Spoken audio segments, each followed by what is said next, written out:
Hey, hello. Balik lagi di channel Spoiler Moon dan kita akan bahas lagi kelanjutan part sebelumnya.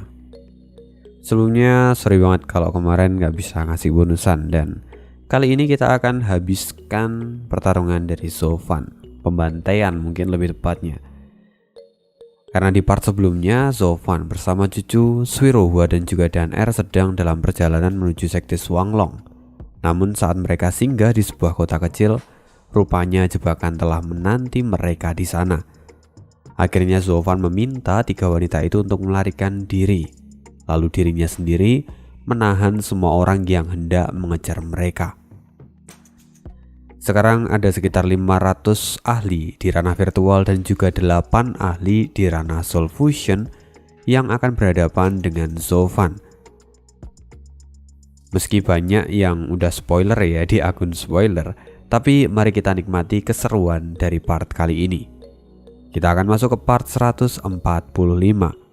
Part kali ini aneh, ambil dari bab 775 sampai dengan 781. Melihat ke-8 orang tua ini muncul, Zhao Desu langsung memberi salam dan membungkukkan kepalanya. Salam untuk 8 tetua. Lalu seorang tetua dengan rambut perak menatap Zhao Desu dan memarahinya. Kau membawa begitu banyak orang untuk waktu yang lama, tapi kau bahkan tidak bisa menangkap satu iblis kecil ini. Padahal kupikir saat aku datang semuanya sudah selesai.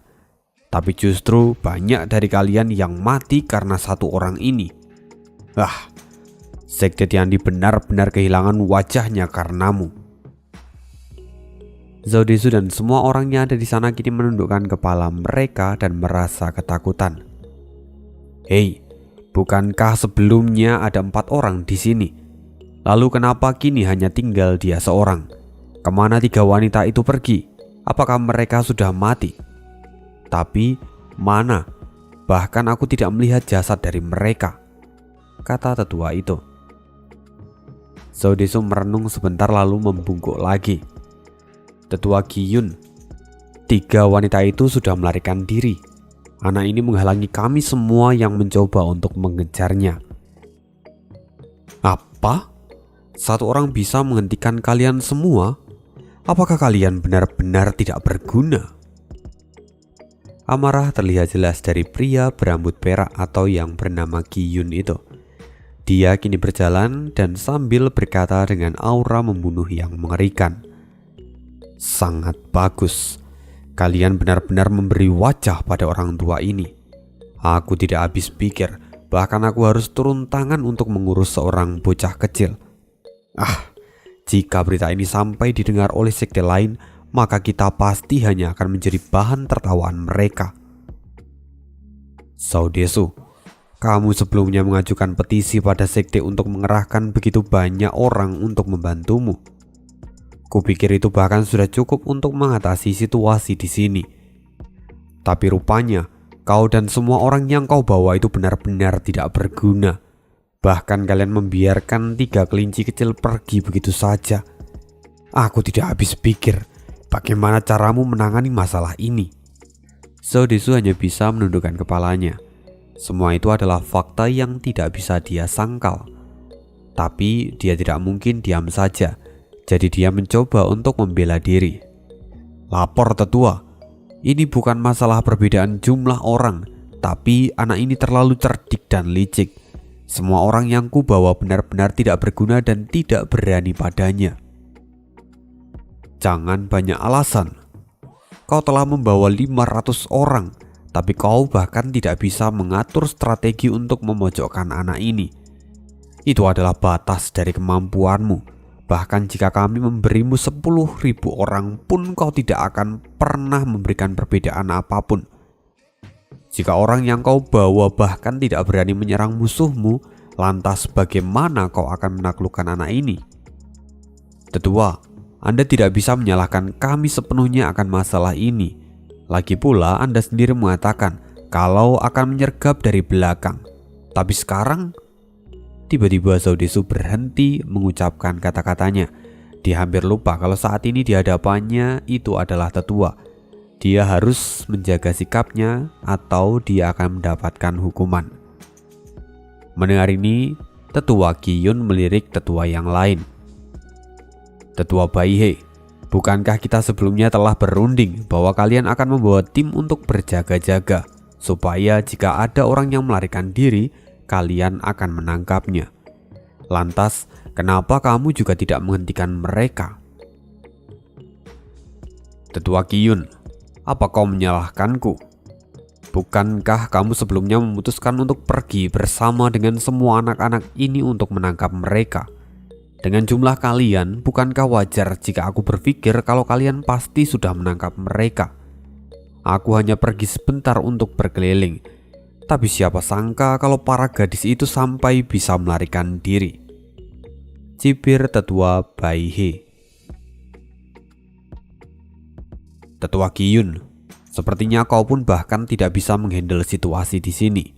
Padahal kau adalah tetua dari ranah Soul Fusion, tapi rupanya kau bahkan tidak bisa menghentikan anak-anak ini. Sepertinya kemampuanmu tidak ada bedanya dengan para murid. Mendengar itu, tetua Qiyun pun berkedut. Dia merasa bahwa saat ini dia pun sedang disalahkan.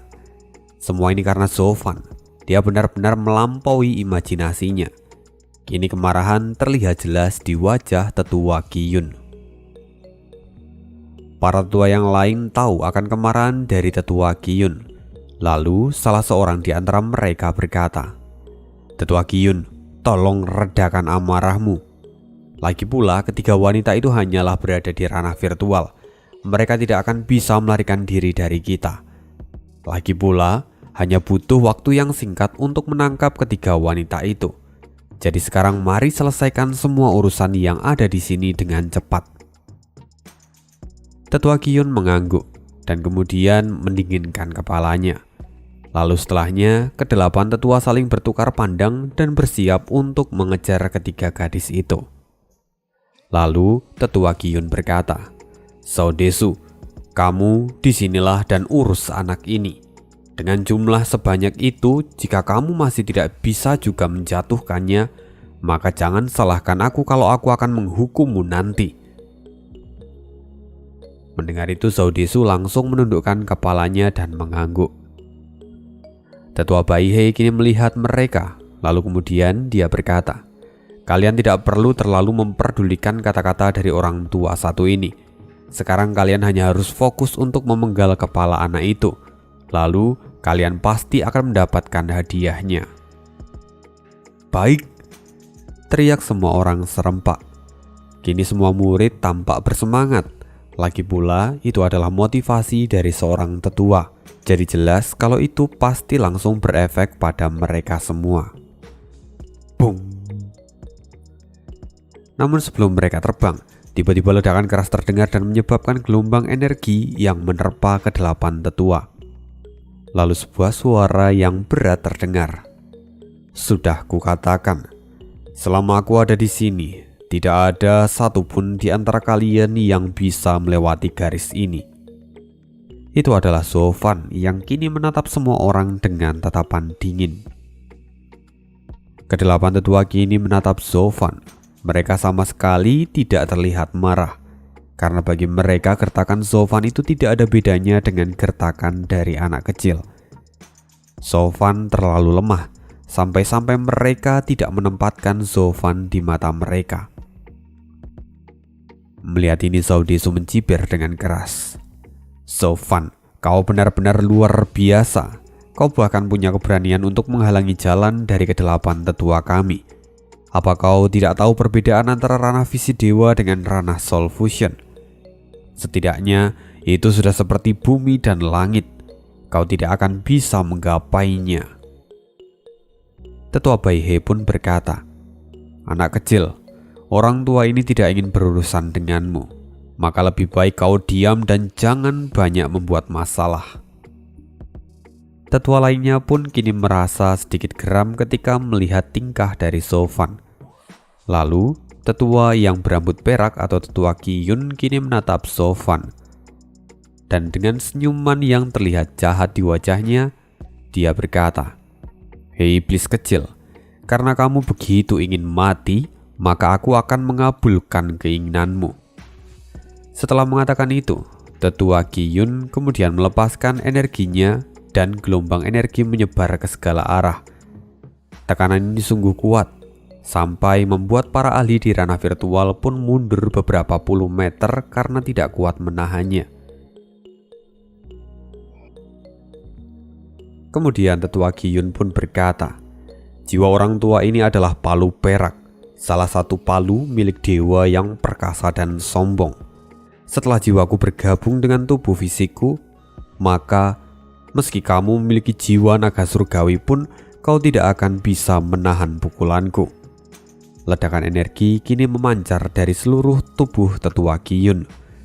Di titik ini, tetua Qiyun menggunakan teknik soul melting, yang mana itu menggabungkan tubuh fisik dan juga jiwanya. "Sekarang bersiaplah, karena orang tua ini tidak akan bersikap lembut lagi padamu," kata tetua Qiyun sambil mengepalkan tangannya dan tinjunya dipenuhi dengan kekuatan yang meledak-ledak. Zaman benar-benar tidak pernah berubah. Selalu saja ada semut yang ingin menantang singa. Meski dia bisa mati dengan terhormat, tapi saat sudah mati, memangnya apa yang bisa dia lakukan? Sama sekali tidak berguna, kata tetua lain sambil mencibir. Lalu tekanan energi terus-menerus menerpa tubuh Sofan sampai tubuhnya pun bergetar. Tapi kini matanya masih tetap penuh dengan percaya diri dan dia sama sekali tidak gentar. Lalu Sofan kemudian menarik kembali jiwa naganya ke dalam tubuh. Tetua Qiyun melihat ini dan dia segera tertawa. "Jadi kau benar-benar takut sampai kau mengambil kembali jiwa nagamu? Bodoh sekali, apa kau pikir kau masih bisa selamat dari kematian? Kau benar-benar salah besar. Saat tubuhmu hancur, aku akan langsung menghancurkan jiwamu. Hanya kematian yang akan menunggumu kali ini." Mendengar itu Sofan kemudian tertawa. "Sayang sekali kamu salah mengenaliku. Aku mengambil jiwaku dan kembali bukan karena aku takut padamu, tapi karena aku hanya ingin memperkecil area pertahananku." "Hah? Area bertahan? Apa kau pikir kau benar-benar bisa bertahan dari orang tua ini? Bahkan jika kamu memiliki artefak kelas 9 pun, kau tidak akan bisa menghentikan pukulan jiwa dari orang tua ini." Dan setelah mengatakan itu, tetua Qiyun pun melepaskan tinjunya ke arah Sofan dengan sangat cepat. Lalu energi yang mengerikan itu mulai berlari ke arah Sofan. Melihat ini Saudesu bersorak dengan gembira. "Sofan, bahkan jika kau adalah monster yang telah mempermalukanku di turnamen naga ganda, tapi kali ini di depan para tetua kau akan menemui ajalmu." Semua orang kini berseru dan menantikan kematian dari Sofan. Tapi saat semua orang sedang bersorak, tiba-tiba cahaya merah dan diikuti oleh garis hitam melesat ke arah pukulan dari tetua berambut putih itu. Lalu saat pukulan itu sudah dekat, tiba-tiba ada pukulan yang terbelah menjadi dua sisi. Semuanya melewati Sofan dan tidak meninggalkan luka apapun pada Sofan. Apakah kekuatan ahli di ranah Soul Vision hanya sebatas ini? Memangnya kau pikir kenapa aku membatasi lingkup pertahananku? Semuanya untuk menggiringmu dan membatasi semua pergerakanmu. Sekarang aku bisa memotongmu dengan lebih mudah, kata Sofan sambil tersenyum iblis. Mendengar ini, tetua berambut putih atau tetua Qiyun terkejut sekali dan dia masih bingung dengan apa yang Sofan katakan. Tapi dia bisa merasakan dingin di bagian bawah tubuhnya. Lalu saat dia menoleh ke bawah, tubuhnya kini sudah terbelah menjadi dua. Dengan darah yang terus mengalir, lalu dia perlahan mulai kehilangan kesadarannya. Bagi seorang ahli di ranah Soul Fusion yang menggunakan teknik Soul Melting, kematian fisik itu sama saja dengan kematian dari jiwanya. Jadi ini adalah akhir dari tetua Qiyun dan dia mati bahkan tanpa dia sadari, lalu dia jatuh ke tanah. Semua orang melihatnya dengan mata terbelalak. Tidak ada yang bisa memalingkan wajah mereka. Semua ini di luar imajinasi, Bagaimana bisa seorang ahli di ranah Soul Fusion dibunuh hanya dengan satu gerakan oleh ahli di ranah visi dewa? Padahal mereka saja sudah terpaut dua ranah yang berbeda. Sus. Sebuah pedang panjang melesat kembali ke arah Zovan. Warnanya merah dengan aksen warna hitam kini bersarang di tangan Zovan. Banyak orang yang kini bergetar ketakutan. "Pedang apa itu?" kata mereka. Mata tetua Baihe pun tampak tidak percaya. Bagaimana bisa ada artefak yang bisa membunuh rekannya itu dengan sangat mudah? Sekarang wajah dari ketujuh tetua yang tersisa menjadi tegang dan tidak lagi memandang Zovan dengan sebelah mata. Kini Zhao Dezu benar-benar ketakutan sampai dia tanpa sadar mundur beberapa langkah. Tidak mungkin, tidak. Bagaimana bisa ini terjadi? Dia monster. Bagaimana bisa dia membunuh tetua di ranah Soul Fusion? Bukankah sudah kukatakan sebelumnya, selama ada aku di sini, tidak ada satupun dari kalian yang bisa melewati garis batas ini, kata Zovan sambil mengayunkan pedang panjangnya. Senyuman dingin kini terlihat jelas di wajahnya, seperti seorang kaisar yang memberi dekret pada semua orang. Tetua Baihe dan yang lainnya kini menjadi gugup.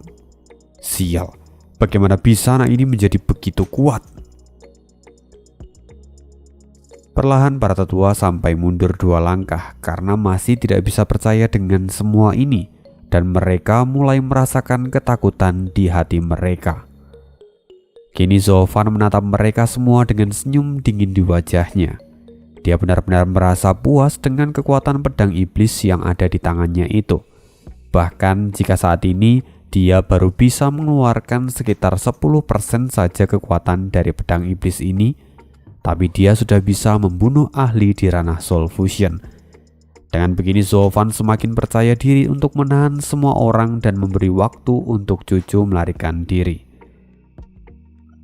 Kini senyuman puas terlihat jelas di wajah Zovan. Mungkin ini adalah hal terakhir yang bisa dia lakukan untuk cucu, karena dia juga tahu bahwa dia tidak akan selamat dalam pertempuran ini. Tetua Baihe mengerutkan keningnya dan menatap Zovan. Karena kau menggunakan pedang roh, maka aku pun akan menunjukkan milikku. Setelah itu sebuah pedang roh tingkat 9 dengan panjang 3 meter muncul di tangan Tetua Baihe. Di sini sayangnya Tetua Baihe benar-benar salah paham. Dia mengira bahwa pedang Optimus milik Zovan itu adalah pedang roh. Padahal Zovan menggunakan pedang suci atau pedang Optimus yang kini sudah berevolusi menjadi pedang iblis. Secara umum perbedaan kekuatan mereka jelas terpaut sangat jauh, karena pedang roh dan pedang suci itu berada di tingkatan yang berbeda. Tapi keenam tetua lainnya mengangguk. Mereka seolah memahami niatan dari Tetua Baihe. Pedang roh anak ini memang sangat kuat, tapi sekarang Tetua Bai sudah mengeluarkan pedang rohnya. Belum lagi dengan kultivasinya, Zovan tidak akan punya peluang untuk menang. Dan sekarang kita juga harus menunjukkan kemampuan kita. Setelah itu mereka juga mengeluarkan senjata roh tingkat 9 mereka. Lalu bilah-bilah pedang roh tingkat 9 pun muncul satu persatu. Tanpa basa-basi, mereka bertuju langsung bergegas untuk menghabisi Zovan. Kini mata Zovan menyipit dan menatap ketujuh tetua yang datang ke arahnya. Lalu pupil mata kanannya pun bersinar dan tahap pertama mata Dewa Kongming, teleportasi instan. Zovan tiba-tiba menghilang dan muncul lagi di belakang Tetua Baihe. Dia mengayunkan pedang iblisnya dan membuat Tetua Baihe bergidik. Segera Tetua Baihe menangkis serangan dari Zovan dengan pedang roh miliknya. Kekuatan ia kerahkan dan pedang roh tingkat 9 pun seolah-olah dipenuhi dengan energi yang mengerikan. Benturan antara kedua pedang ini tidak terhindarkan sama sekali. Dentingan suara besi menggema di seluruh tempat itu. Kini tubuh Zovan bergetar. Bagaimanapun lawannya adalah ahli di ranah Soul Fusion. Jadi pada akhirnya dia pun dipaksa untuk memuntahkan darah dari mulutnya. Tapi di saat itu, tiba-tiba pedang iblis tertawa dengan begitu mengerikan, dan kekuatannya meningkat lalu menghancurkan pedang dari tetua Baihe hingga berkeping-keping. Tidak mungkin, bagaimana bisa ini terjadi? Dari mana kekuatan anak ini berasal? Kata tetua Baihe yang wajahnya kini penuh dengan keterkejutan. Segera dia mundur dan menjaga jarak. Tetua Baihe kemudian berteriak, "Zhao Desu, siapa sebenarnya anak ini? Mengapa dia memiliki kekuatan yang begitu mesum? Dan kenapa kamu tidak melaporkan kemampuan ini pada kami sebelumnya?" "Tetua Baihe, saya pun tidak tahu. Sebelumnya dia tidak pernah menunjukkan pedang ini di dalam turnamen naga ganda." Wajah Zhao Desu kini menjadi semakin suram. Dan di sisi lain, para tetua kini tampak sedikit aneh. Walau sebelumnya mereka terkejut dan sedikit menjaga jarak karena kekuatan pedang milik Zhao Fan, tapi kali ini wajah mereka tampak berbeda.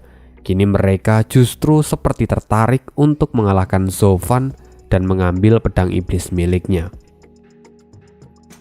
Lagi pula di pikiran mereka pedang iblis ini sudah sangat kuat bahkan saat digunakan oleh ahli di ranah visi dewa. Lantas mereka bisa menyimpulkan kalau penggunanya ada di ranah virtual atau malah di ranah soul fusion, maka pedang ini jelas akan menjadi lebih kuat lagi. Kini wajah tamak terlihat di wajah mereka semua. Tanpa banyak bicara, para tetua segera melesat ke arah Zhao Fan dan 6 orang menyerang Zhao Fan di saat yang sama.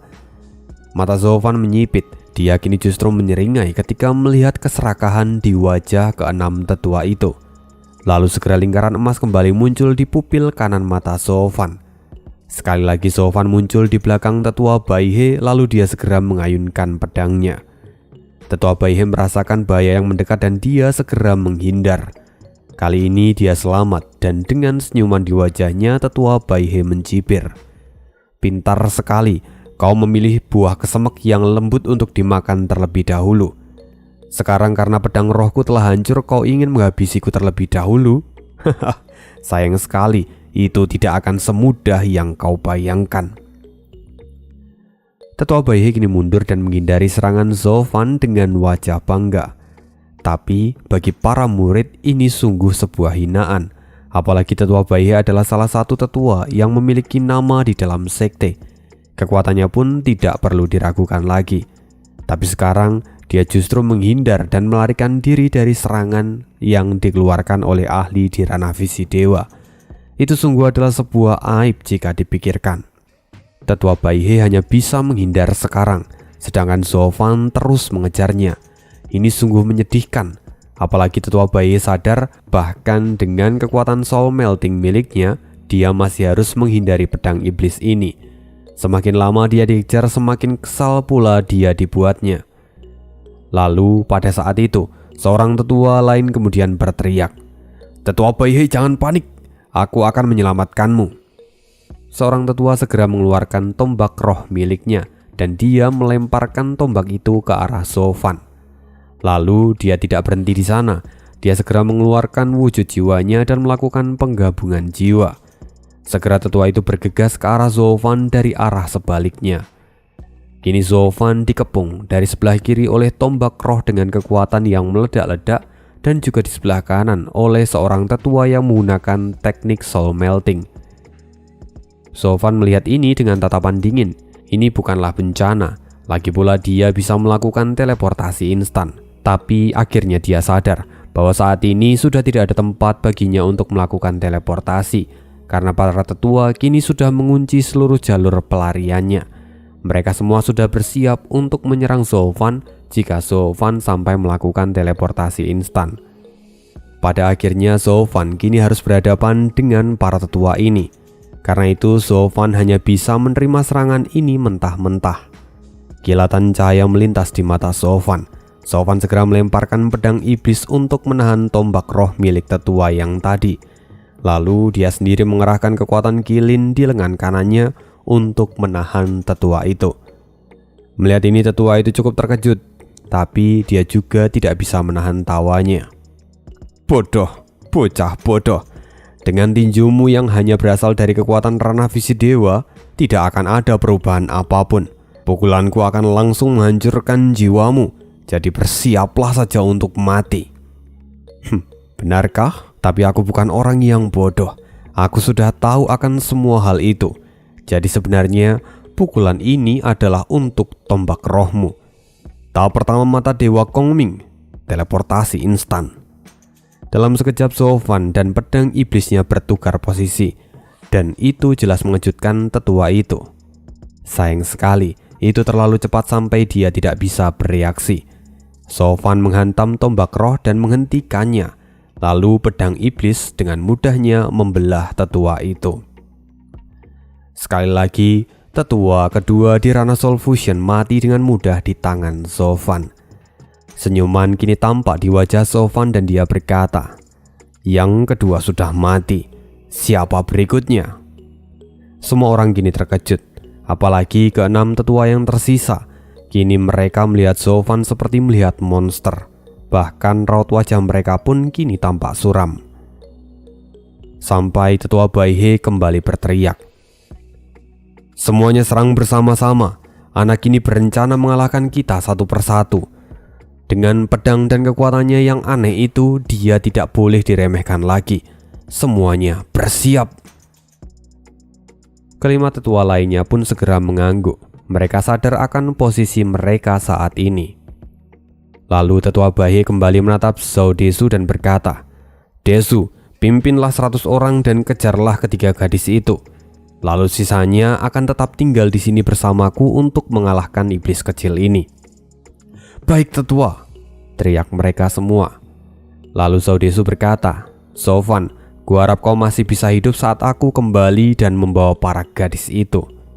Zhao Desu langsung bersiap untuk pergi. Tapi tiba-tiba ledakan besar pun kembali terjadi. Kembali seekor naga merah besar muncul di hadapan semua orang. Dan Zhou Fan berkata dengan marah, "Sudah kukatakan, jangan pikir kalian bisa pergi dengan mudah." Namun sebelum Zhou Fan selesai bicara, sebuah ledakan terdengar nyaring dan tubuh Zhou Fan tiba-tiba bergetar. Ia kini kembali memuntahkan darah segar dari mulutnya. Perlahan Zhou Fan memutar kepalanya dan melihat bahwa di sana tetua Bai He yang entah dari kapan sudah berdiri di dekat jiwa naganya. Tampaknya tetua Bai He lah yang telah memberikan pukulan pada jiwa naga merah sampai dia tampak kesakitan.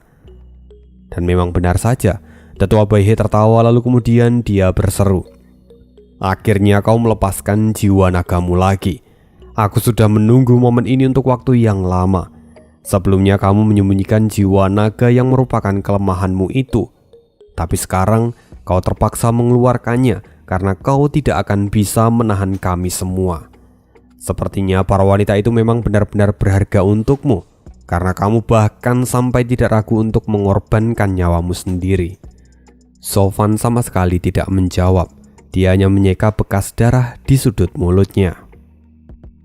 Tetua Bai He kini kembali melihat Zhou Fan dan dia berkata, "Percuma bagimu untuk berlagak di depan kami. Jiwa nagamu adalah kelemahanmu, dan dalam satu pukulan lagi kau tidak akan bisa bertahan. Inilah perbedaan kekuatan di antara kita. Kau tidak akan bisa menutupinya." "Zhou Fan, kau sudah ada di ujung tanduk. Sekarang pilihlah. Kau bisa saja memperpanjang umurmu dengan membiarkan kami lewat dan menangkap ketiga gadis itu, atau kau akan tetap bertahan dan menjemput ajalmu," teriak Zhao Desu yang segera merasa di atas angin. "Zhou Fan, kusarankan kau segera menyingkir. Jika kamu menyimpan jiwamu sekarang, kau mungkin masih bisa bernafas untuk beberapa waktu. Lagi pula, percuma menyelamatkan para gadis itu. Jadi, sekarang pilihlah." Zhou Fan kini masih tampak tenang dan dia tidak gentar sama sekali. Lalu dia berkata, "Sudah kukatakan bahwa tidak ada seorang pun yang akan melewati batas ini selama aku masih bernafas." "Cih, kau sudah memilih, jadi jangan salahkan kami untuk bersikap kasar padamu. Bersiaplah untuk mati. Tetua, tolong habisi anak ini," teriak Zhao Desu. Lalu segera seorang tetua mengumpulkan energi di tangannya dan bersiap untuk menghabisi Zhou Fan. Tapi sesuatu yang tidak terduga terjadi dalam waktu singkat. Auman naga menggema di langit dan jiwa naga merah segera berubah menjadi hitam. Udara hitam membungkus seluruh tubuh naga itu. Apa yang terjadi? Bentuk jiwa naganya berubah. Pukulan tetua itu sudah menghantam tubuh jiwa naga hitam.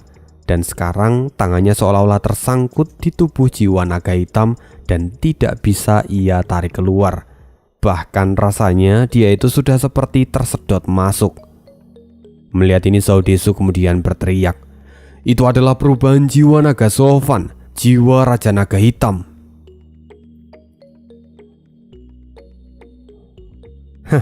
Rupanya kau masih belum lupa. Ini memang benar, inilah wujud jiwa nagaku. Jiwa naga pelahap langit. Dan seperti namanya, dia akan melahap apapun yang ada di sekitarnya, lalu menjadikan kekuatan itu sebagai milikku. Sekarang, apa kalian masih bisa berpikir bahwa aku akan kalah dengan begitu mudah? Niat membunuh Sofan melintas di matanya, dan kini cahaya dari pedang iblis tampak semakin mengerikan. Lalu Sofan kembali menghilang dalam sekejap, dan dia kini sudah berada di sebelah tetua itu. Dengan semua kejutan yang Sofan berikan, tetua itu benar-benar tidak bisa merespon, dan dia tidak bisa melakukan apapun selain kencing di celana. Pada akhirnya, dengan sebuah jeritan keras, pedang iblis membelah tubuh dari tetua itu menjadi dua bagian. Darah kembali menyembur dan kematian datang begitu cepat. Saat kau sudah tertangkap oleh jiwa Raja Naga Iblis, maka kau tidak akan bisa melarikan diri.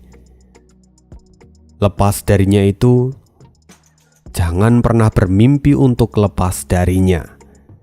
Tawa Sofan menggema di telinga semua orang. Semua orang bahkan kini sampai merinding dibuatnya, terutama 5 tetua yang tersisa. Dan kemudian dengan seringai di wajahnya Sofan berkata, 3 orang telah mati. Berikutnya, tetua Baihe kini menatap Sofan dengan penuh keengganan. Dia bahkan sampai bergumam, pedang di tangan anak ini terlalu aneh dan berbahaya. Bahkan ahli di ranah Soul Fusion pun bukan lawannya. Belum lagi anak ini seperti memiliki segudang trik tersembunyi yang bisa mengacaukan semuanya.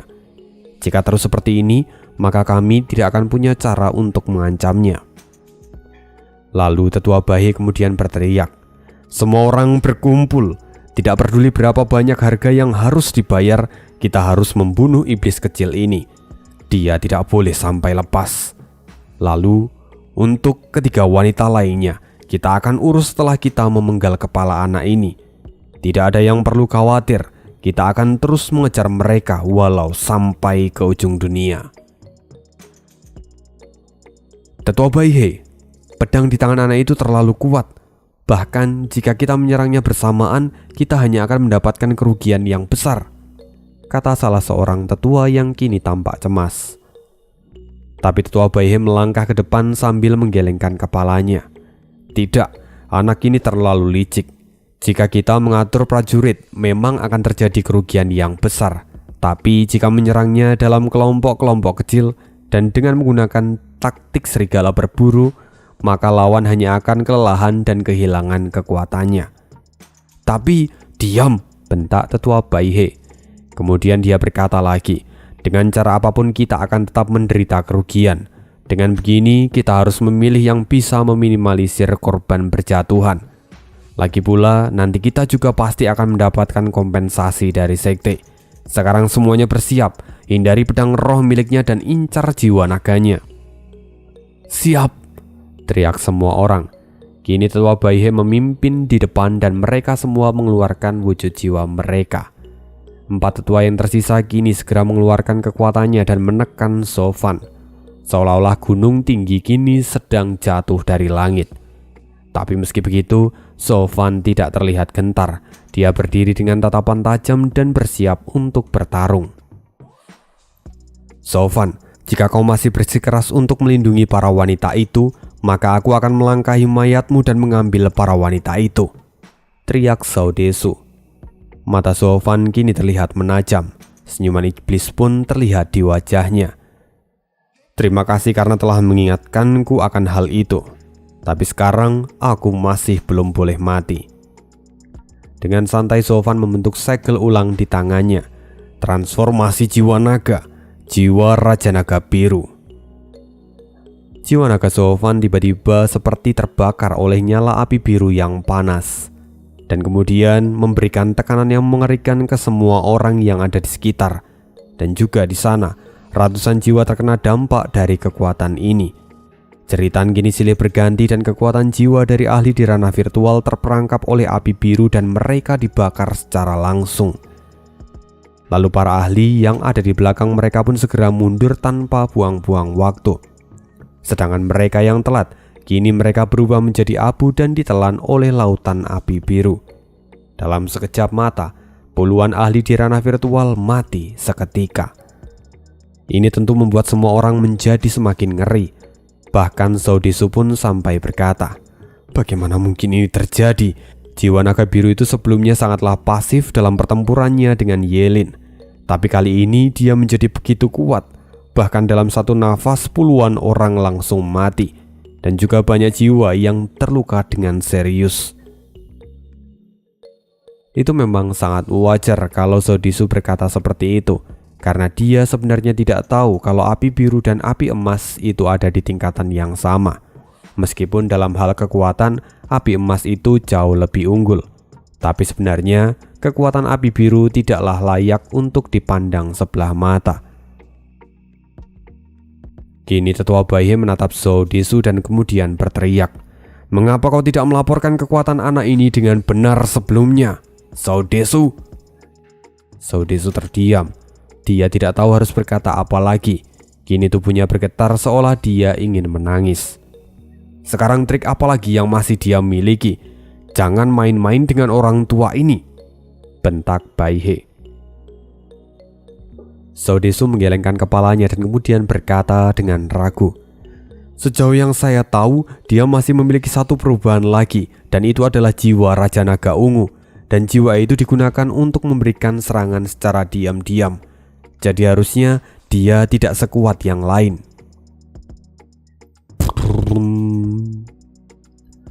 Namun sebelum Zhao Desu menyelesaikan kata-katanya, suara guntur menggelegar di sekitar mereka. Kini Raja Naga Ungu menunjukkan dirinya dan dalam sekejap puluhan orang mati tanpa mereka sadari. Segera mereka yang masih selamat mundur dan enggan untuk bertarung lagi. Zhao Desu, apa ini? Kekuatannya sungguh besar. Bagaimana bisa kau mengatakan kalau dia tidak spesial? Zhao Desu kini menjadi semakin ketakutan. Dia kini menyadari bahwa pertarungan antara Yelin dan Zovan sebelumnya itu benar-benar berada di tingkatan yang berbeda. Dia kini bahkan sampai menggigil ketakutan dan mulai meracau. Tetua Baihe kini menjadi semakin marah. Lupakan saja. Percuma aku bertanya kepadamu. Kau benar-benar tidak berguna. Tetua Baihe kini mengabaikan Zhao Desu dan terbang menuju jiwa naga Zovan dengan cepat. Dan dengan kekuatannya dari ranah Soul Fusion, Tetua Baihe menembus blokade petir ungu dan juga api biru dalam sekejap. Tetua Baihe, Raja Naga Ungu memiliki pertahanan terendah dibandingkan yang lainnya, teriak Zhao Desu. Tapi Tetua Baihe kemudian membentak, orang tua ini tidak akan pernah lagi mempercayaimu. Pergi! Sekarang keempat tetua membawa senjata roh mereka dan bergegas menyerang jiwa naga Zovan. Zovan kini mengangkat pedang iblisnya ke arah keempat tetua. Sedangkan Baihe kini masih tampak mengamati pergerakan dari Zovan. Dia tidak mau langsung menyerang Zovan karena tidak lagi percaya pada omongan Zhao Desu. Sekarang Zovan menghadapi keempat tetua. Tentu ini akan menjadi kerugian yang besar bagi Zovan. Apalagi secara signifikan, tenaganya pasti akan habis dan juga itu akan membawa situasi yang gawat untuk dirinya. Itulah yang saat ini sedang direncanakan oleh tetua Baihe. Benturan keras kembali terjadi dan kini pedang iblis kembali berbenturan dengan senjata roh dari keempat tetua. Lalu senjata roh itu hancur berkeping-keping dan mereka dihempaskan ke belakang. Tapi Zovan tentu saja menerima lebih banyak dampak. Dan kemudian dia dihempaskan ke belakang dan memuntahkan seteguk darah. Lalu kini organ dalam Sofan menjadi semakin terluka parah. Melihat Sofan yang terluka parah, tetua bayi menjadi sangat gembira. "Sofan, kau sungguh mengenaskan. Sekarang kau tidak lagi memiliki jalan untuk melarikan diri. Dan sekarang aku akan menghancurkan jiwa nagamu dengan pukulanku." Sofan segera mengerahkan petir ungu untuk memblokir serangan tetua Baihe. Tapi itu sama sekali tidak berpengaruh. Pukulan itu tidak terbendung sampai akhirnya ledakan pun terjadi dengan suara yang nyaring. "Heh, jiwa nagamu kali ini akan hancur."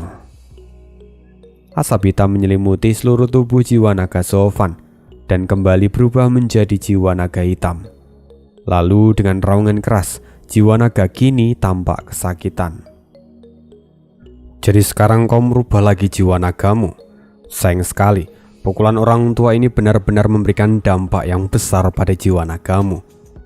Sekarang meski kau merubah jiwa nagamu lagi, kau tetap akan kalah dalam beberapa pukulan dari orang tua ini." Tetua Baihe kembali mengangkat tinjunya dan berniat untuk menyerang Sofan. Tapi tangannya terhenti. Sekarang tangannya dikelilingi oleh gas berwarna hitam dan itu benar-benar menahannya. Tapi tetua Baihe masih tetap terlihat santai dan senyuman muncul di wajahnya. Kemudian dia berkata, "Kau sudah sekarat, tapi kau masih saja berjuang segigi ini. Dengan kondisimu sekarang kau hanya bisa mengulur waktu. Tapi pada akhirnya kau akan tetap mati. Lebih baik sekarang kau menyerah dan menunggu gadismu di alam baka. Sekarang sudah waktunya untukmu mati." Tetua Baihe kini mengumpulkan energi di tangannya. Lalu ledakan energi pun menghapuskan gas hitam yang mengelilingi tangannya. Namun sebelum dia menyerang, seorang tetua tiba-tiba berteriak, "Tetua Baihe, senjata roh kita hancur." Tetua Baihe menyipitkan matanya dan kini tampak terkejut. Benar saja bahwa sekarang semua senjata roh dari para tetua telah hancur lebur, sedangkan pedang iblis Sofan sama sekali tidak tergores. Bahkan sekarang pedang iblis itu seperti memancarkan cahaya yang aneh. "Ini apa yang terjadi?"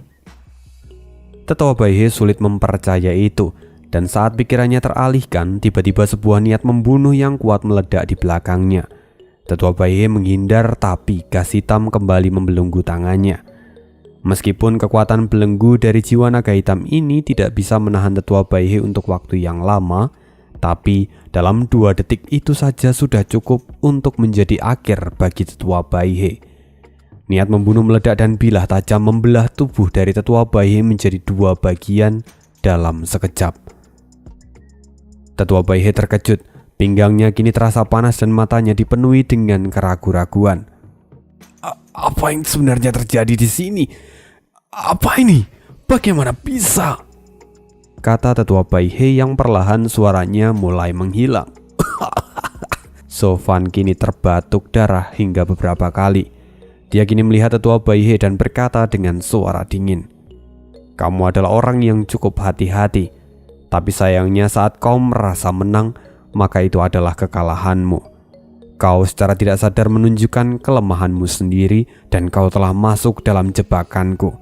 Sekarang matilah." Kelopak mata dari tetua Baihe bergetar.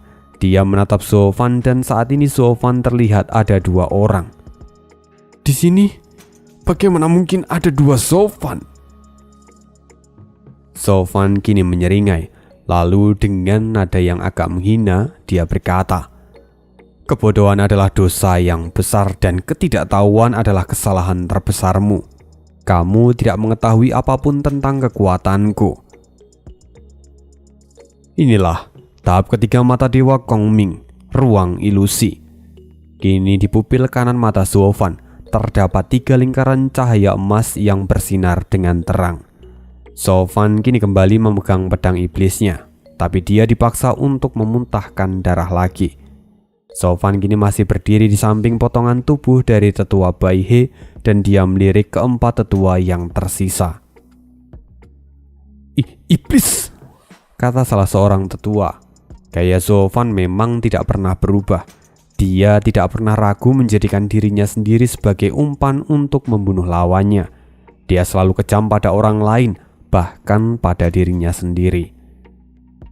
Sofan kini menyeringai dan dia berkata, "Yang keempat sudah mati. Berikutnya." Kini keempat tetua yang tersisa mulai memandang Sofan dengan tubuh gemetar.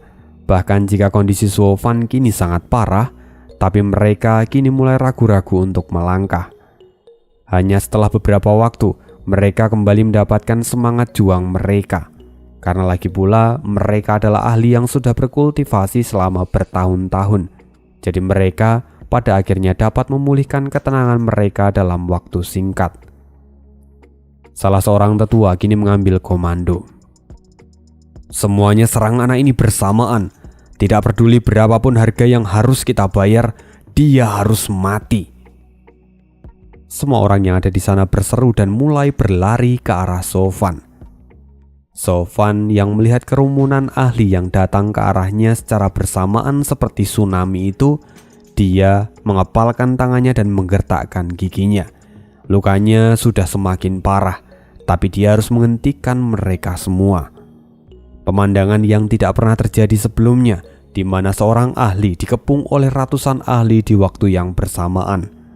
Ini adalah wujud sesungguhnya, Sofan versus everybody. Sofan kembali menggunakan jiwa naga biru, dan dia menghanguskan jiwa dari para ahli yang mencoba untuk menyerangnya. Puluhan dari mereka kembali terbakar dalam waktu bersamaan. Tapi semua orang tidak berhenti. Mereka terus menerjang Sofan. Sofan pun terus memukul mundur lawannya. Tapi setiap kali dia bertahan dan menyerang, organ dalamnya semakin terluka. Waktu demi waktu berlalu dan kelopak mata Sofan kini mulai menghitam, seolah-olah dia itu akan segera pingsan.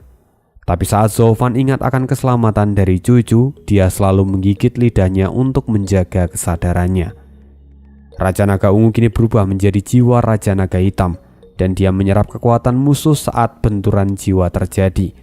Lalu kemudian Raja Naga Hitam berubah menjadi jiwa Raja Naga Merah untuk menghempaskan mereka yang datang mendekat.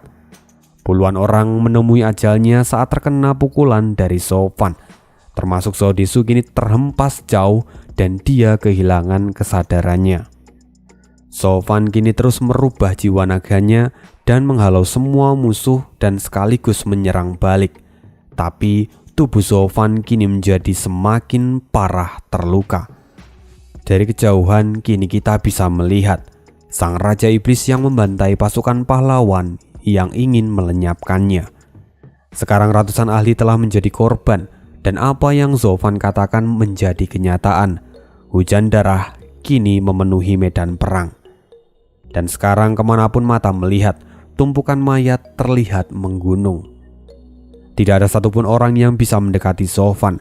Bahkan para tetua, dengan pedang iblis yang ia gunakan, mereka terus dipaksa mundur selangkah demi selangkah. 1 lawan 500 ahli dan pembantaian terjadi secara sepihak. Memangnya siapa yang akan mempercayai cerita seperti ini? Ini adalah sebuah pemandangan yang sungguh mengerikan.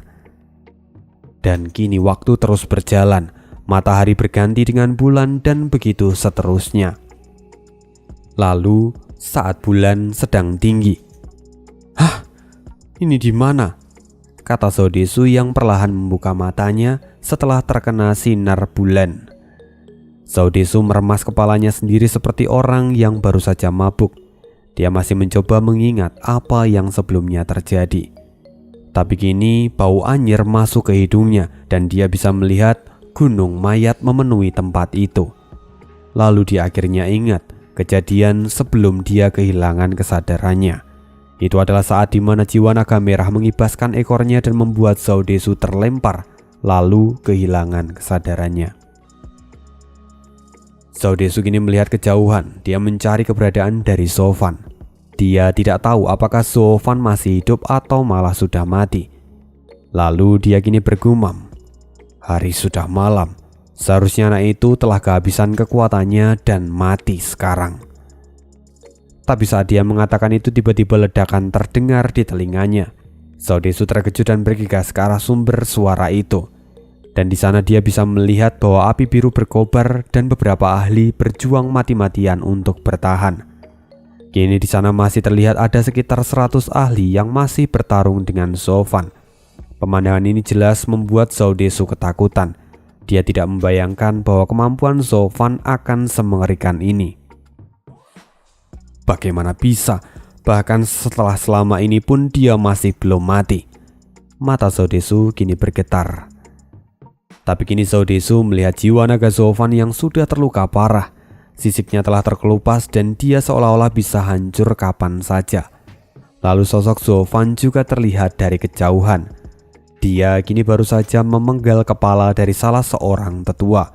Tapi kondisinya sungguh sangat mengenaskan.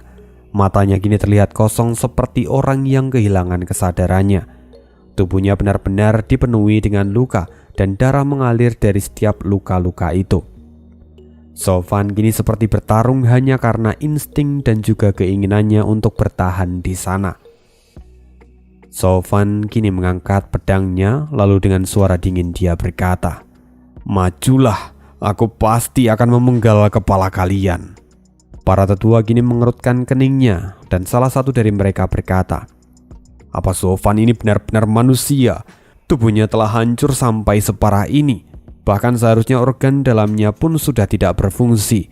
Tapi bagaimana bisa dia masih punya kekuatan untuk memenggal salah satu tetua di antara kita?" Kini hanya 3 orang tersisa. Kini hanya tersisa 3 orang tetua dan sekitar 100 ahli di sana. Anak ini sangat sulit untuk dilogika.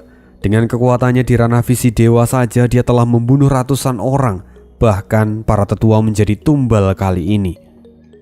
Seorang tetua kini tampak terengah-engah. Dia menatap Sofan dan berkata dengan suara lirih, "Entah apa yang harus kita lakukan sekarang. Jika kita menyerang jiwanya lagi, maka kita harus siap kehilangan semua pasukan kita. Bahkan meski dia terlihat seperti itu, dia seperti zombie yang sulit untuk dibunuh. Jika kita memaksa, maka kita harus siap membayar dengan harga yang mahal. Aku tidak menyangka situasinya akan menjadi serumit ini." 2 tetua lainnya segera mengangguk dan setuju. Lalu saat mereka sedang berdiskusi, suara seseorang tiba-tiba masuk ke telinga mereka. "Tetua, mengapa situasinya di sini semakin tidak terkendali? Kita telah kehilangan ratusan orang dan 5 orang tetua." Orang yang baru saja datang itu tidak lain adalah Zhao Desu. Dia kini tampak sangat marah dan mengutuk. Sekte mengalami kerugian yang besar dan Sofan masih belum juga mati. Jika seperti ini, entah bagaimana aku harus bertanggung jawab pada sekte di masa depan. Kini Zhao Desu melihat ke arah Sofan dan dia berteriak lagi, 400 ahli dan 5 orang tetua dari sekte Tiandi mati di tanganmu. Siapa sebenarnya dirimu itu? Bagaimana bisa kau masih belum mati saat ini?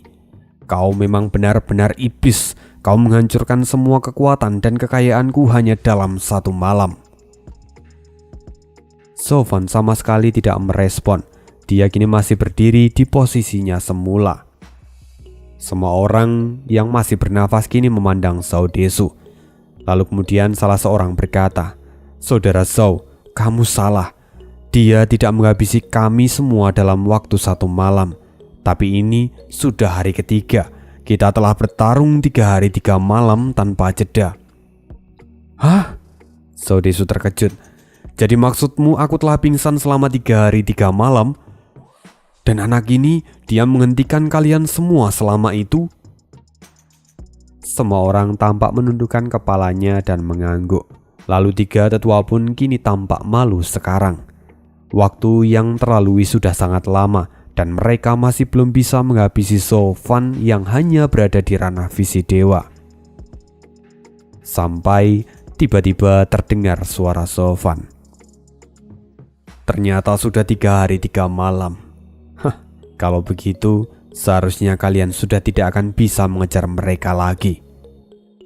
Dan setelah mengatakan itu, Sofan melepaskan pedang iblisnya dan perlahan menutup matanya. Kesadarannya pun kini mulai menghilang.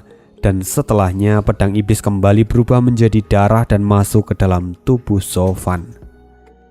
Melihat ini semua orang saling memandang dan tampak seperti orang bodoh. Bagaimana bisa orang yang tidak terkalahkan selama 3 hari langsung jatuh tanpa disentuh? Seorang tetua kini melihat Zofan dalam-dalam dan segera berseru, "Dia sudah mati." "Benarkah? Apa dia sudah mati?" tanya Zhao Desu dengan wajah terkejut. Lalu seorang tetua berkata, "Itu adalah nafas terakhirnya.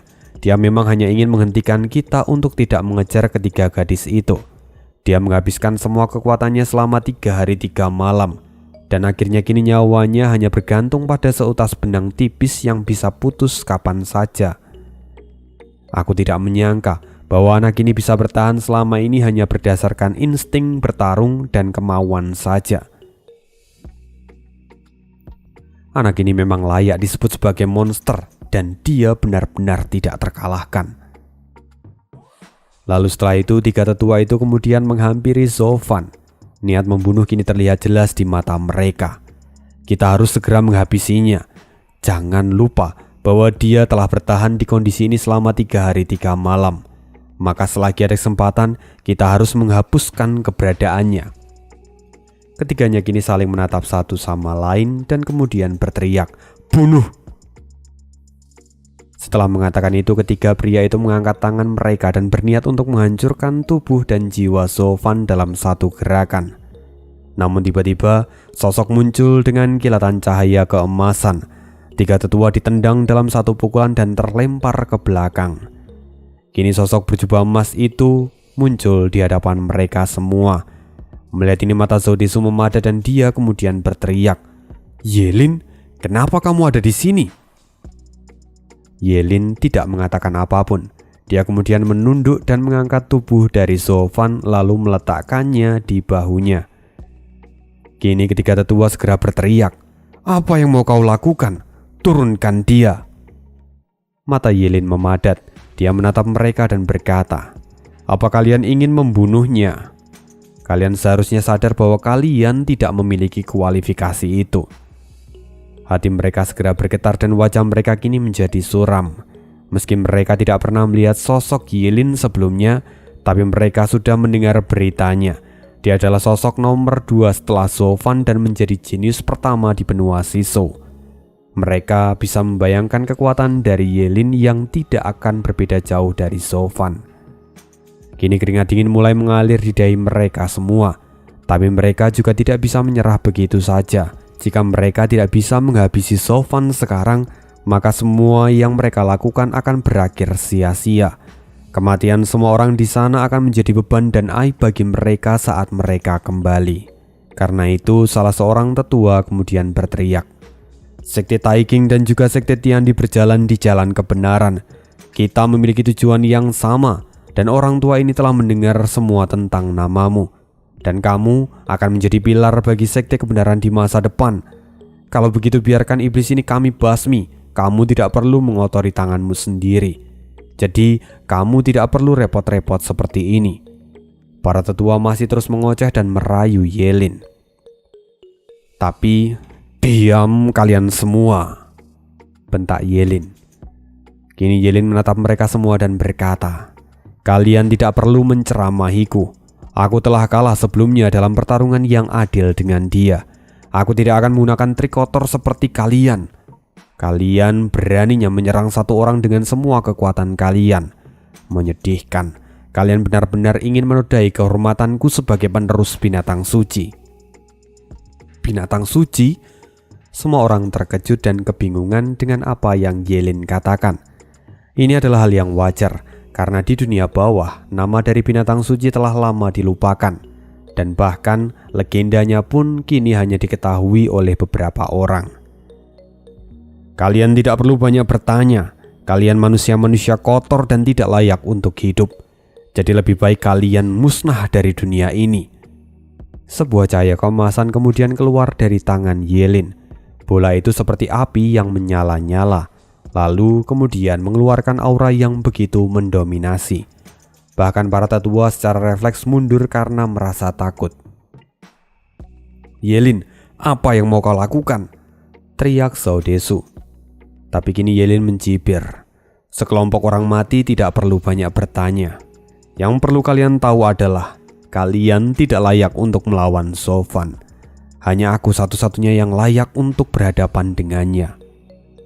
Yelin kemudian melambaikan tangannya dan bola keemasan itu melesat ke arah semua orang dari sekte Tiandi.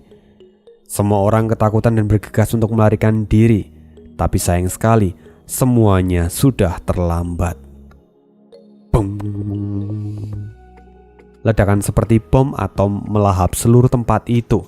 Awan bahkan sampai terbuka dan udara panas menyebar dengan sangat cepat. Semua orang dari sekte Tiandi termasuk Zhao Desu dan 3 tetua lainnya telah ditelan oleh ledakan itu dan mereka semua menghilang dalam ketiadaan. Melihat ini, Yelin hanya menatap mereka semua dengan tatapan dingin. Perlahan sosoknya pun menghilang sambil membawa Zhou Fan di dalam lautan api. Dan sekian spoileran untuk kali ini. Kita akan jumpa lagi di next video. Thank you. Bye.